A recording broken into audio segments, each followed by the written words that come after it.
하나님의 복을 받는 길. 시편 134편 1절에서 3절 말씀. 하나님의 복을 받는 길.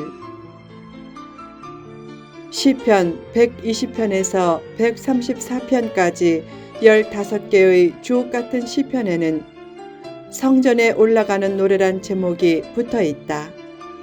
그중 마지막 시편인 본 시편에는 성전을 사모하는 마음이 짧게 잘 표현되어 있다. 시인은 짧은 시를 끝내면서 여호와께서 내게 복을 주실 것이다 라고 고백했다. 그 고백처럼 하나님의 복을 받으려면 어떻게 해야 하는가? 1. 늘 찬송하라. 시인은 밤에 성전에 서 있는 종들에게 여호와를 송축하라고 했다. 그 말씀은 결국 밤낮으로 늘 찬송하라 라는 말씀이다. 힘들 때 침체된 상태로 있으면 더 힘들어진다. 그때 하나님의 은혜를 더 생각하면서 최종적인 선의 승리를 믿고 하나님을 찬송하면 힘든 상황은 힘을 잃는다. 바울과 실라가 낯선 땅 빌립보에서 전도하다 감옥에 갇혔을 때 그들은 밤에 기도하고 찬송했다. 그때 감옥문이 열리고 옥사장이 예수님을 믿게 되었다. 찬송은 옥문을 열고 사슬을 풀게 하는 능력이 있다. 성도는 하나님을 찬양할 때 가장 행복해진다. 돈이 행복을 가져다 주지는 않는다. 부자에게 돈이 많아서 행복한가? 라고 물으면 대부분 그렇지 않다고 대답할 것이다. 한 성공한 사업가는 옛날에 월급을 받으며 저축할 때가 행복했다고 한다.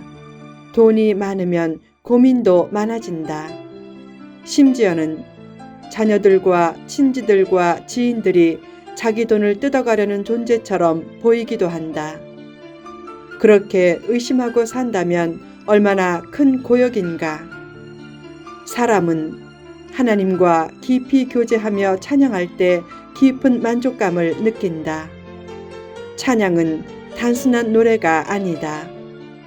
어디에서 무엇을 하든지 찬양하는 마음으로 살면 그 삶이 찬양이다.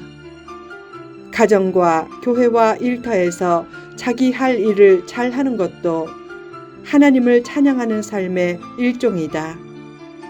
기도할 때도 찬양이 넘치는 삶을 살게 해달라는 기도를 빠뜨리지 말라. 성도답게 살면서 하나님께 영광을 돌리면 하나님도 그를 영광스럽게 해주실 것이다. 2. 교회를 살피라. 구약시대 레위인들은 당번을 정해 밤에 성전을 지키며 제단과 촛대의 불이 꺼지지 않게 했다.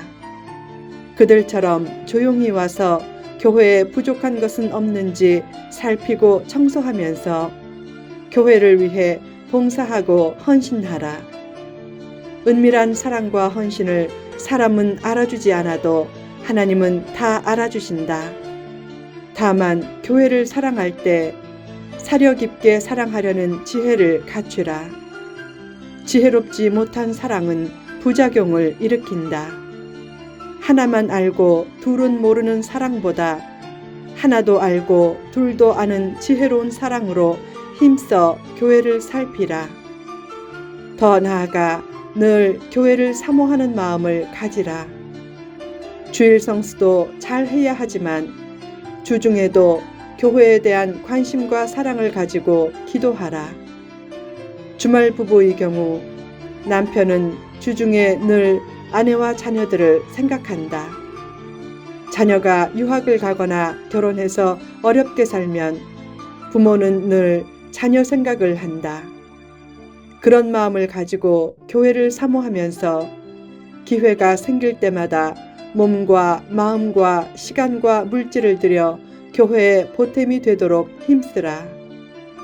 교인 중에는 교회를 비판하고 교회 정책에 주로 반대하는 교인도 있다. 어느 곳이든지 정책을 세우고 앞서 실천하는 것은 비판하는 것보다 어렵기에 비판은 신중히 행하는 것이 좋고 특히 교회 비판은 더욱 주의하라. 교회에 대한 사랑과 사려 깊은 마음도 없이 교회를 비판하면 많은 교우들에게 상처가 된다. 비판하기 전에 먼저 협력하고 참여하는 시간을 많이 가지는 성도가 복된 성도가 되고 그런 성도가 앞세워지는 교회가 복된 교회가 된다.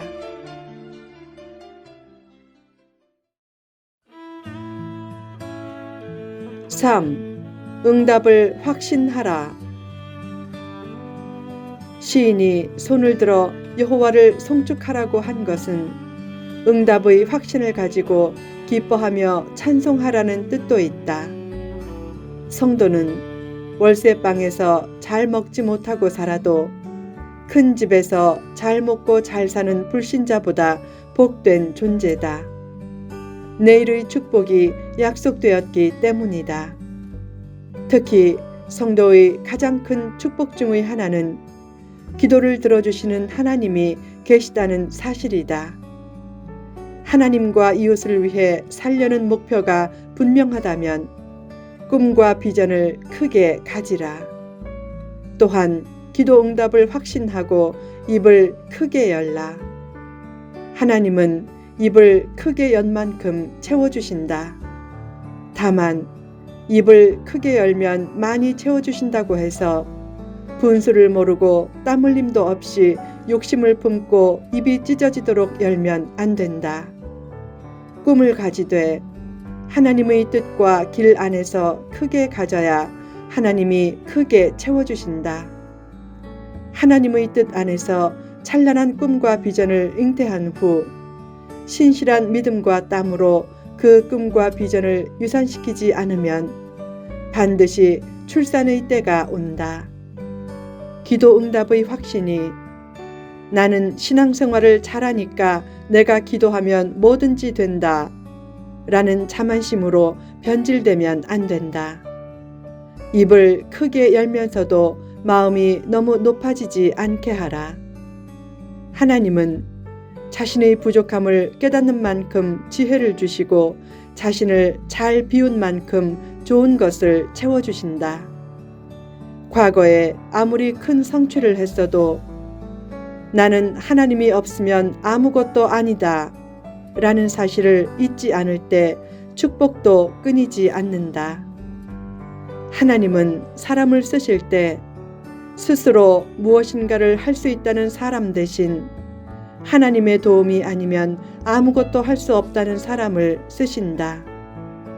할 수 있다 라는 신념은 가장 할 수 없게 만드는 요인이 되기도 한다.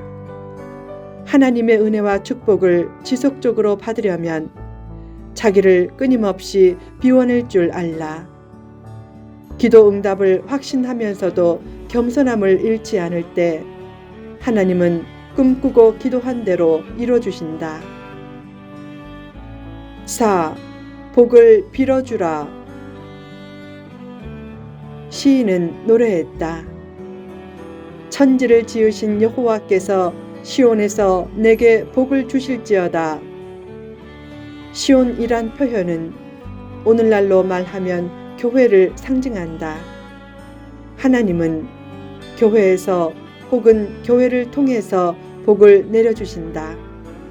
더 나아가 누군가를 축복하면 축복의 말을 듣는 사람보다 축복의 말을 해주는 사람에게 복을 더해 주실 때가 많다.